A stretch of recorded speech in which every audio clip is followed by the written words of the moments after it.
เป็นเพื่อเขาพี่เธอไปนั่นน้ำบ่เขาพี่ไปกันในแข่งน้ำบ่เป็นเพื่อคือพี่เธอไปมันมีลิ้น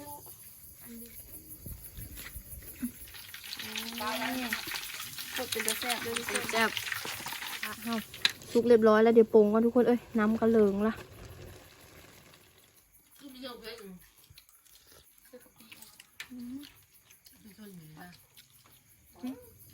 สบายดีสวัสดีพ่อพี่น้องยำคำเนาะมื้อนี้กะอยู่เฮิร์นทุกคนไปโรงเรียนแล้วก็มื้อนี้นะไม่ได้ไปใช่เลยนะตอนแรงๆกะพอเดียวมาหาเฮ็ดอยู่เฮ็ดกินทุกคนมื้อนี้มาเฮ็ดกินกับบะสงกรานต์สบายดีเป็นเพื่อเขาพี่เธอไปนั่นน้ำบ่เขาพี่ไปกันในแข่งน้ำบ่เป็นเพื่อคือพี่เธอไปมันมีลิ้นอันบีลึงอยู่เหิงก้อนมาแล้วยังไปเธอหน้าจังไปเอ้ยไปก็ยังไปไอคอนไปพร้อมเธอนี่มันดึกแน่แล้วก็มีคนเฮ็ดกินน้ำแน่นะทุกคนเฮ็ดกินท่าเขาประสบการณ์ให้แล้วเขาพี่เธอไปน้ำให้แล้วก็พี่เธอไปน้ำเธอหน้าก็ยังไปหาอยู่เฮ็ดกินอยู่เพิ่นนี่ก่อนมือนาไปการทั้งเขตทั้งแมงแข่งหลุดอย่าไปซ้ำเลยบ่นี่ทุกคนเอามาเฮ็ดกินปลานี่นะนี่ทุกคนเอามาเฮ็ดกินปลานี่นะอันนี้นะปลากินแลบทุกคนเอ้ยนี่2 ตัวบ้างใหญ่ๆเลยทุกคนตัวหนึ่งซื้อเอาได้ทุกคนสาวๆเพิ่นซื้อเอานะตัวหนึ่ง40,000นะครับพวกนี้ตัวบ้างใหญ่ๆนึงทุกคนตัวละโลพูดได้นี่นะเฮ็ดเฮาจะเฮ็ดกินตัวหนึ่งทุกคนเอ้ยเฮ็ดทอดกินนะแล้วก็อันแกงอันนะพร้อมแกงผักคะทุกคนภาษาไทยเอิ้นเนื้อเรือผักคะนะภาษาไทยเอิ้นเนื้อเรือผักคะจ้ะสะอมมันละขึ้นออกแล้วสะอมทุกคนแกงผักสะอมโซนปลานี่กะอันนั้นทุกคนทอดเอาจะเฮ็ดกินพี่เรือปลานี่นะมันก้างหลายทุกคนเอ้ยตัวน้อยๆเนี่ยประดาเอาไว้อยู่ทหารแล้วพูนะก็เบิดปุ่นทุกคนอันนี้นะผักคะทุกคนเลยบางหลายๆนึงจักประดาซื้อมาเท่าเลยดอกเมื่อนี้นะมีแต่อาหารซื้อเท่ามื่อได้ทุกคน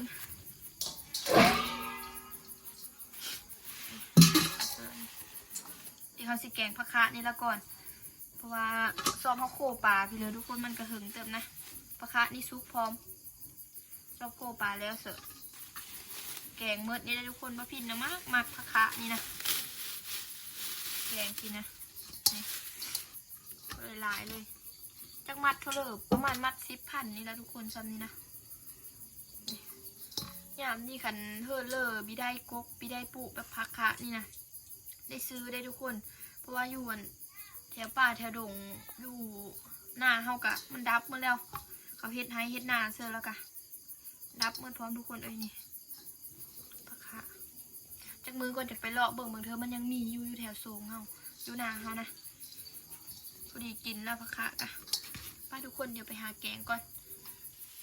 ดูประสบการณ์เพื่อนมาตำก่อนทุกคนเดี๋ยวค่อยซิมาหาล้างพักอันนี้ท่านี่สะอมท่าทุกคน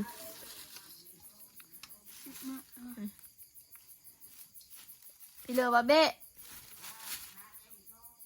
แล้วยังซ้อมบ่เฮาจะไปที่ซ้อมเลยได้ตัดหูมันเลยก็ล้างเลยได้นี่นะ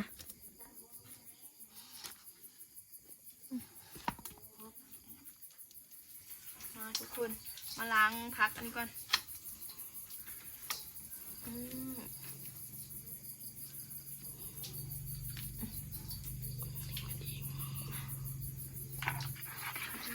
หลายเลยเนาะ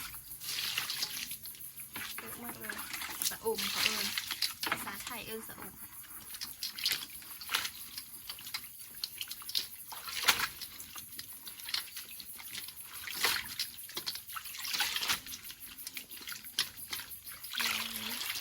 ปวดหลายเลยทุกคนตัดอันนี้ออกตัดหูมันออกหมดเลย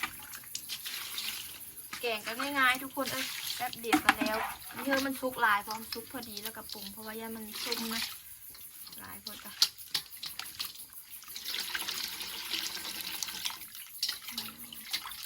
อีกนิดนึงทุกคนเอาลงมอง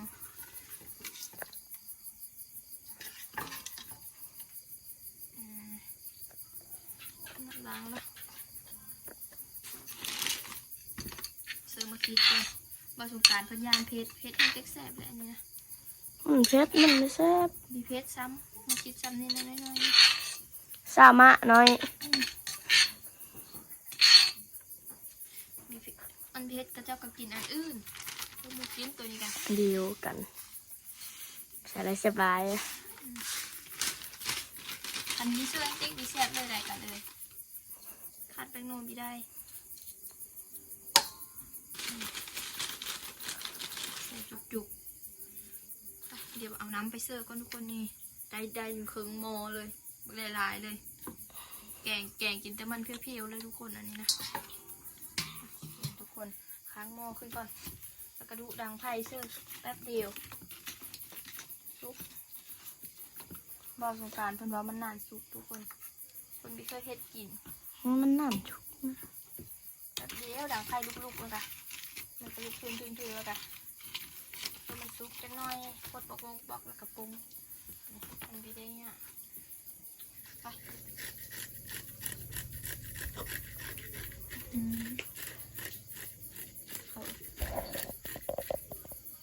เมียนบอทุกคนป่าอันนี้นะต้องเซาะเก็ดนะมันลืมไม่ได้เซาะทอดนะจะไม่ได้เซาะน้องเพราะว่าเก็ดมันบางๆนึงแกมันติดมองมีเซาะไปอะค่ะว่าเสร็จเดี๋ยวใส่เลยนั่นมีดบางเฮานึงได้ใด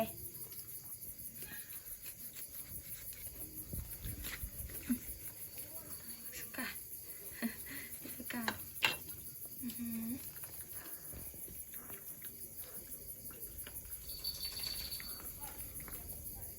อุ้ยมีไข่บ้างทุกคน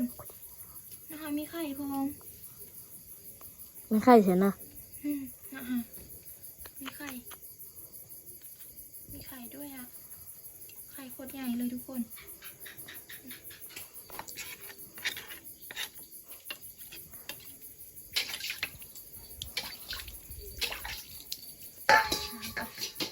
โอ้โอ้แล้วก็มาปัดเป็นชิ้น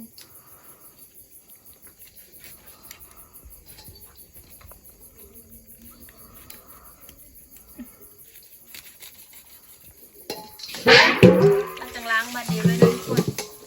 นลืมทุกคนปกติมีแต่แบบเฮ็ดอันแกงเฮ็ดพี่เลยจนลืมว่าอันทอดอีกเลยอย่าทอดมันโตนะทุกคน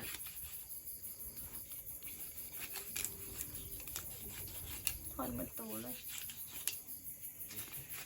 ตอนนั้นค่อยก็ขึ้นแบบย่านมันบีซุกแน่แล้วทุกคนจังเฮ็ดเป็นทอนนะแต่คิดไปคิดมาทอดเป็นโตเลยซะ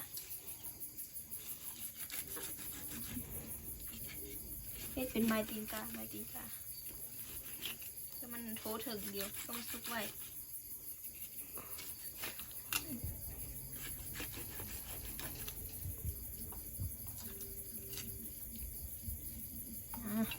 ใช่ละ โอเคเรียบร้อยนี่ล้างก่อนอุตส่าห์ตัดหางข้างนี้ทุกคนเลยนะหอมแล้วสงกรานต์ซุกแล้วเริ่มซุกแล้วเริ่มหอมละแป๊บเดียวค่ะว่าอยู่ หอมมะลิเนาะ มักกินไม่บอกแกงปลาคะนะ ไม่ค่อยกินไปเลยแต่ก็มากอยู่ เราขมักอยู่ไม่ได้ค่อยกินแต่ก็มักอยู่กันแล้ว ถ้าว่าไข่มันทอดยังแกงใส่อันนั้นเลยดีกว่าแกงใส่ฟักคะเลยไข่มัน ทอดชนิดเลย มันจะอูมามิ ทุกคนเดี๋ยวไปหาอันนั้นก่อนปรุงเฮ็ดแซ่บๆรสมันเฮ็ดเธอประสบการณ์กินจนติดใจเลยไปมาทุกคนเดี๋ยวนี้มาปรุงก่อนปรุงก็เสร็จจะเกิดเป็นโนยแล้วทุกคนจะใส่ลายเป็นพิเศษคือประสบการณ์ติดใจถ้าได้กินซ้ำก่อนล่ะ หอมเด้อหอมแกงฟักคะ ของแกงค่ะ นี่อยู่ใกล้หอม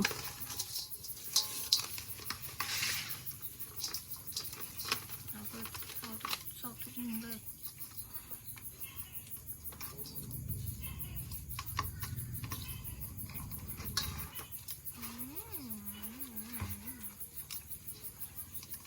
สาวแอมแล้วได้ติดอยู่สาวแอมแล้วได้เวลากินทานกินนี่กัน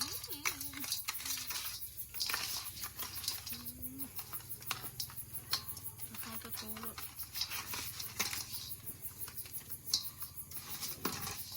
เดี๋ยวไปนู่ทั้งนั้นไปทอดบะนี่ร้อยเดี๋ยวทาอันนั้นเอาซุปก่อนทุกพี่น้องหน่อยนึงแล้วก็เอาไปทอดนะนี่ทุกคนแกงปลาคะเฮาซุกเรียบร้อยแล้วเดี๋ยวปรุงก่อนทุกคนเอ้ยน้ำกระเหลิงละ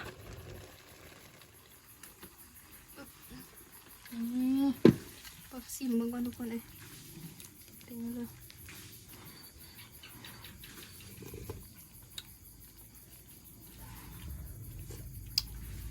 เว้นเลยแซ่บอยู่แต่บีเพชรเลยเป็นยังสิมีเพชรจังๆ เบิ่งซิมดู ทุกคน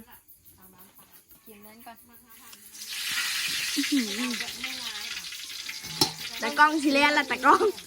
มีต้องแลนเลยตากล้องเลยอยู่มันเตา ตะกล้องแลนได้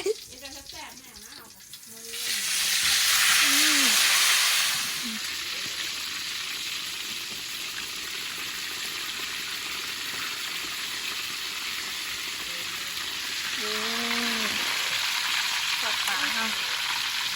นี่ทุกคน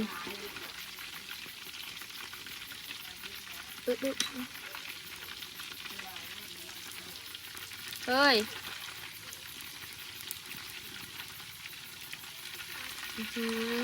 เดี๋ยวขอตัวพินก่อนทุกคนเอาคืนก่อนวันนี้สุดละ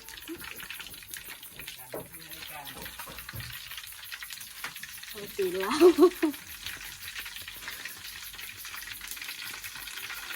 เขาแล้วมันจะเอามาด้วยเอาที่เขาแกตัดชิ้นมันใส่ชิ้นมันใส่ชิ้น ดีใช่ไหม จะเล่นบัวกับมือเลยกดเป็นจะแซ่บเลยทุกคน หวน อร่อยนะก่อนการ แซ่บ แซ่บมาดิปรุงหม้อน้ำมันก่อน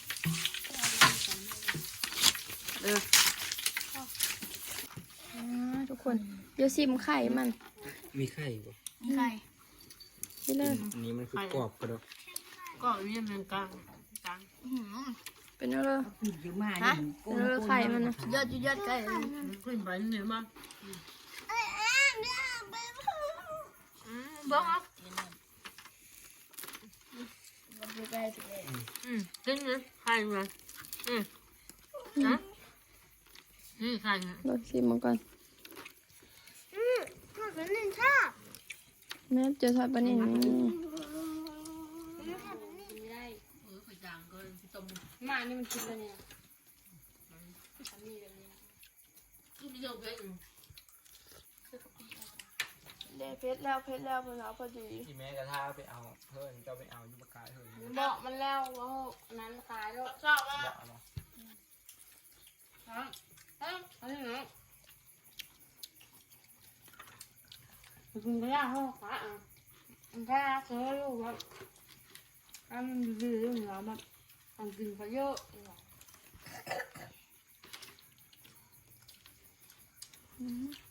ไม่ค่อยมีนะมันจะขามีกำลัง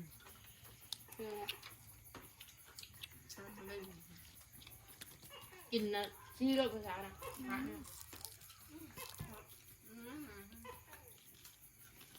ได้หางาน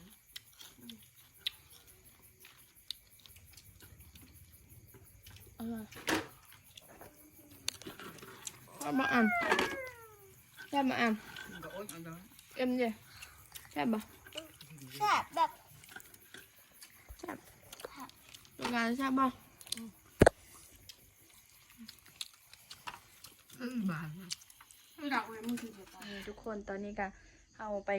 อาบน้ำไปเลยแล้วเรียบร้อยแล้วทุกคนวันนี้ก็มาหาเฮ็ดขนมก่อนทุกคนกินข้าวกินน้ำอิ่มแล้วได้ข้าวหน้าเพิ่นก็มาเรียบร้อยแล้วทุกคนแต่การไม่แข็ง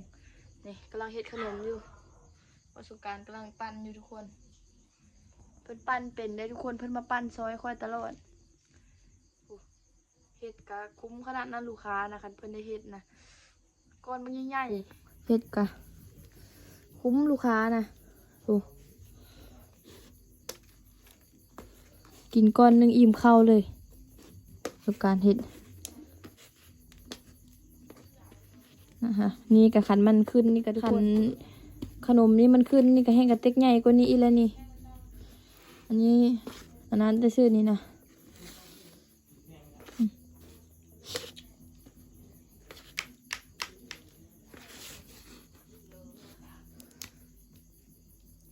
ปั้นมึงดูฮันปั้นลงมึงดูฮัน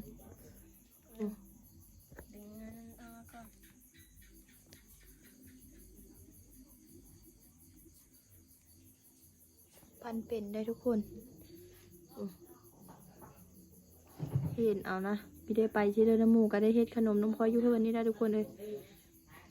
เดี๋ยวคลิปนี้ก็ประมาณนี้แล้วทุกคนไว้ก็หาเฮ็ดขนมไปขายยุงเฮนมื้ออื่นทุกคนเลยบ๊ายบายอย่าลืมกดไลค์กดแชร์ให้เด้อทุกคน